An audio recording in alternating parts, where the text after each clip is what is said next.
Nama saya Guru, pekerjaan sunyi di ujung papan tulis yang sekarang mulai kelabu. Setiap tahun, saya diajari hal baru. Tapi tak pernah saya ditanya, apakah yang lama saya udah cukup tahu. Kurikulum datang dan pergi, tapi saya masih aja di sini. Dulu saya buat silabus berlembar-lembar, lalu diminta ringkas jadi satu lembar, esok harinya berubah lagi, tanpa kabar. Katanya ini demi masa depan anak bangsa, tapi mengapa? Saya merasa masa kini mereka jadi korban rasa. Baru kemarin saya tuntun mereka mengeja kata, hari ini mereka dituntut menyusun proyek dan refleksi makna. Saya pandu mereka menulis mimpi di kertas, tapi kurikulumnya terus berubah arah dan batas.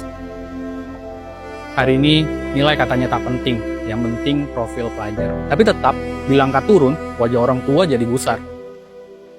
Saya berusaha memahami, tapi kadang hati ini lelah mengejar istilah yang terus berganti. P5, CP, TP, ATP, AKM. Maaf, saya guru, bukan mesin akronim. Bila anak-anak itu adalah benih, maka kurikulum adalah tanah yang basah, atau mungkin malah kering. Dan saya hanya tangan yang terus menyiram, meski musimnya tak pernah tenang. Saya tidak takut pada perubahan, saya hanya ingin waktu untuk memahami dan bertahan. Setiap hal baru yang masuk ke ruang kelas saya selalu datang bersama tenggat waktu. Tapi tak pernah datang bersama tanya, apakah Bapak baik-baik saja? Saya tidak minta banyak, hanya satu kurikulum yang diberi waktu tumbuh, bukan dipetik sebelum berakar dan tumbuh. Saya butuh sebuah kurikulum yang tak buru-buru jadi pemerintahan, tapi pelan-pelan hidup dalam pembelajaran.